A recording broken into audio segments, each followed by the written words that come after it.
Oh boy, it's coming to the point where I've got to do a video on this as well. So I'm going to talk about it, and I'm hoping that you guys haven't, gotten a little too oversaturated with this. People talking about the 2-year anniversary of Dokkan Battle, which should be at the end of this month. I need to look into that. I believe it's the end of the month. But that being said, it's one of these days. So I'm going to talk about it and kind of what I would expect from it. I'm not going to spend too long on it. Just give you my quick thoughts. So let's go ahead and let the cat out of the bag, right? Or whatever the saying is. Everybody and their mama at this point is like, hey, Super Saiyan 4s, Super Saiyan 4s, Super Saiyan 4s, to the point where it's honestly bothering me. I think that'd be cool to get Super Saiyan 4s, but at the same time, what do you want them to do? Like, you got to understand that they're going to release something hype. They're going to release something that is really, really popular. Now, a lot of people will say that, hey, well, Super Saiyan 4 Goku or Vegeta or even Gogeta would be a good candidate because he would fit that prerequisite. You have to understand as well that Japan does not like GT like that. It's a miracle that even Omega Shenron and all these other GT units have come out to this point, especially Omega Shenron, because he's a high-class character. He is a god character in the game, one of the best units in the game, probably top 5, 6, 7 overall. So that being said, he is an amazing unit, and he's a GT-centric character. So that means that they went out on a limb and said, okay, well, we know that GT isn't very popular here, but we're going to bank on the fact that maybe this card will be so good that these people will still purchase this character.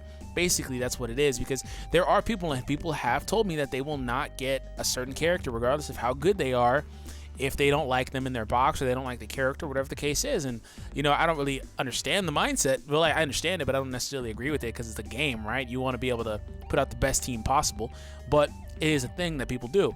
That being said, I'm sure everybody will go out and, shit their wallets clean if it comes down to Super Saiyan 4 units. If that's what it comes down to, everybody, myself included, will, or even if you don't purchase, you'll re-roll, whatever you want to do, right? You'll farm stones, whatever it comes down to. You'll do your best to get that unit. I just personally don't feel like it's that likely. If it happens, it happens. Great. If it doesn't happen, okay, fine. It'll eventually happen in the game. Let me say that. It should eventually happen in this game. They will eventually, because at the end of the day, it's run by Bandai, and Bandai is all about the money. Let's just be completely honest with one another, right? Like, you guys know me. A lot of you guys may be new, but a lot of you guys have been around for a while. I'm not going to bull you. I'm not about to lie to you. That being said, Bandai is all about the money. That's all they care about. They don't care about you, me. They just want the money. I have personal affiliations with them, and I'm not afraid to be honest about this. That being said, which I've probably said several times in the video, there should be a counter for it. Anyways, with that being said, they will not miss that opportunity to cash in on those characters. But this is the biggest event of the year for them, their anniversary, their 1 year. They're going to put out a whole lot of events, a whole lot of stuff, and probably a couple different summon banners in that time period. And now to get down to what I think they'll probably do. Now, I'm not really going to talk about the events because that stuff can be predictable. They'll probably rerun some old events, maybe make a couple of new events. They may bring story, which I think would be really beneficial because it would help out the free-to-play players, of course, because not everybody can buy stones, and whether you buy or not, I'm not going to pay shame anybody, bro. You have hobbies. You're able to take care of what you need to do. You work for your money, bro. Kudos to you. That's my mindset. Whether you can agree with paying on a game or not, you have to have a level of respect for the people that pay on the game because they're the reason you get to play without paying. So that being said, which I've said again, they're going to do something, man. They'll probably drop a free event with some farmable stones. They may even drop a story. I hope that they increase the way to rank, like some easier way to rank or something higher than 3 times, because I need at this point, when you get to like my rank, it gets really hard to rank up without using a stone to refill or waiting a long time. That being said, again, because I'm just at this point purposely saying it to trigger somebody, because somebody will get triggered. Hashtag Croned if you're triggered. They will do other things. And as far as what I think the featured banner unit will be, it'll probably be a rainbow leader. They'll probably drop a rainbow leader. Will it be... I don't think it'll be a 30% one because a Raleigh is basically that. I think 50% and 2 key is very viable, all types. All HP, attack, and defense, and all that stuff. Maybe 70% in 2 types and 2 key, to where the other mono leaders are not, irrelevant. Excuse me, I burped a little bit. I think they'll do something like that, or maybe 1 key, all types, and 70. No, well, I can see that happening too. Like 1 or 2 key is probably what they're gonna do to make those units not too broken. But whatever. Regardless of that, all you guys really care about is the featured unit, the actual character.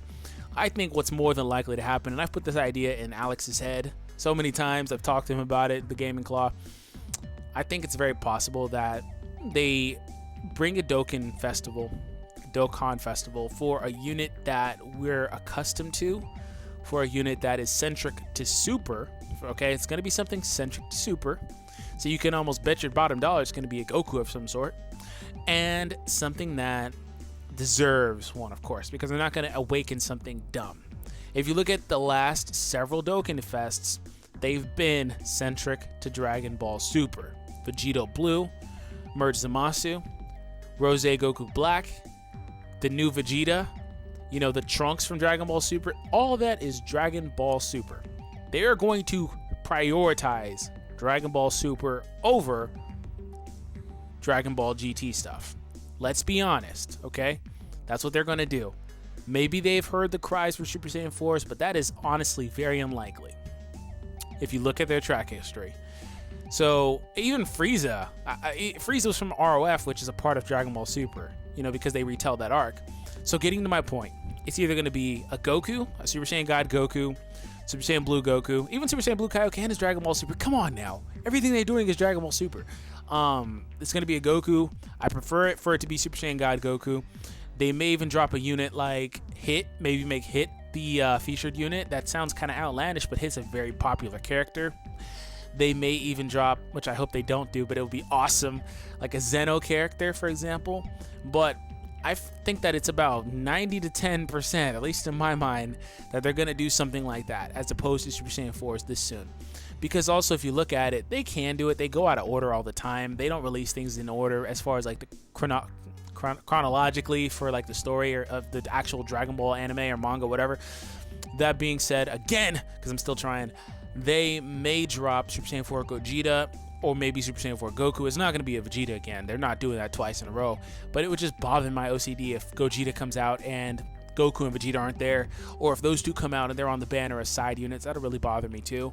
But I don't know. Just let me know your thoughts down below. I think that the Super Saiyan 4 talk needs to chill out, because what'll happen is you guys will get so hyped, and then burn out. When whatever unit drops, you'll be dissatisfied with it because it's not what you want. They'll come out eventually. If they do come out, awesome. If they don't, I'm telling you here now, chill out, let's relax, and let's see what happens. It's coming soon. So anyways, I'm going to get up out of here. Thanks for tuning in. Thanks for enjoying the video. If you enjoyed it, leave a like down below. If you didn't enjoy it, feel free to leave a dislike as well. I'm totally open to that. If you have any other thoughts, recommendations for what the unit could be, or anything that you feel I should have covered in this video, let me know down below in the comments. I'll check that out as well. Anyways, that's it from me. I'll catch you guys later. Peace.